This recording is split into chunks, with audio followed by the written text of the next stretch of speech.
2017 সালের securities and exchange কমিশনের দেশব্যাপী বিনিয়োগ শিক্ষা কার্যক্রমের শুভেচ্ছা দূত হিসেবে নিয়োগ পান জাতীয় ক্রিকেট দলের তারকা সাকিব আল হাসান। সে সময় দেশের পুঁজিবাজারে তার সম্পৃক্ততা নজরে না এলেও এই ব্যবসায় সামনে আসেন 2020 সালের পর।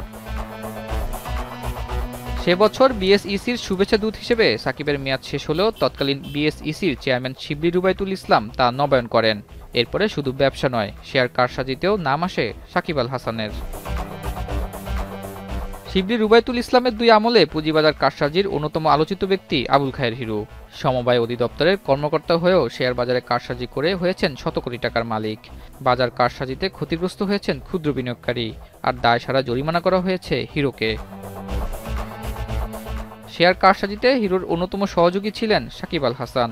তবে বিএসইসির শুভেচ্ছা দূত হওয়ায় পেয়েছেন দায়মুক্তি, আর শেয়ার বাজার থেকে অবৈধভাবে মুনাফা তুলে হিরোর সাথে শুরু করেন বিভিন্ন ব্যবসা। গত 5 আগস্ট শেখ হাসিনা সরকারের পতনের পর আর্থিক খাত সংস্কার শুরু হলে পরিবর্তন আসে বিএসইসিতে। এরপর গত 28 আগস্ট বিএসইসির শুভেচ্ছা দূত থেকে বাদ দেওয়া হয় সাকিবের নাম। এই ঘটনার 1 মাসের মধ্যেই এবার শেয়ার কারসাজিতে জরিমানা করা হলো সাকিব আল হাসানকে। প্যারামাউন্ট ইন্স্যুরেন্সের শেয়ার কারসাজির দায়ে তাকে 50 লাখ টাকা জরিমানা করা হয়েছে।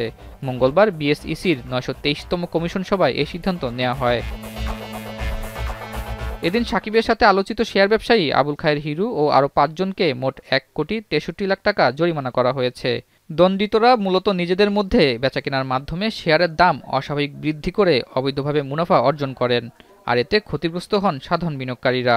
17 আগস্ট 2023 থেকে 19 সেপ্টেম্বর 2023 সময়কালে কারসাজির মাধ্যমে সিকিউরিটিজ অ্যান্ড এক্সচেঞ্জ অর্ডিন্যান্স 1969 এর সেকশন 17E2 এবং 17E5 ভঙ্গ করায় জনাব মোহাম্মদ আবুল খায়েরকে 25 লক্ষ টাকা, জনাব সাকিব আল হাসানকে 50 লক্ষ টাকা জরিমানা করা হয়।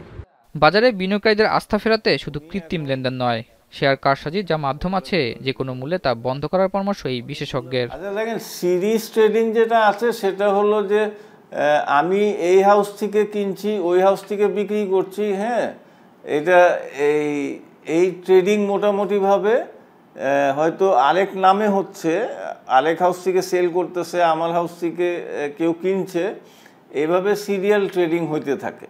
সো এই সিরিয়াল ট্রেডিংটা বন্ধ করার জন্য আপনাকে ব্রোকারেজ হাউস এবং কিছু ইথিক্যাল স্ট্যান্ডার্ডস সেট করতে হবে। বিশ্লেষকরা বলছেন, পুঁজিবাজারে কারসাজি বন্ধে শুধু আর্থিক জরিমানা যথেষ্ট নয়, আরও কঠোর শাস্তি দিয়ে অপরাধীদের বাজার থেকে স্থায়ীভাবে বের করে দেওয়ার পরামর্শ তাদের। আতাউর নিয়ন, এখন, ঢাকা। 250-টিরও বেশি ডিজাইন অপশন নিয়ে ওয়ালটন স্মার্ট ফ্রিজ, বোঝে আপনার প্রয়োজন।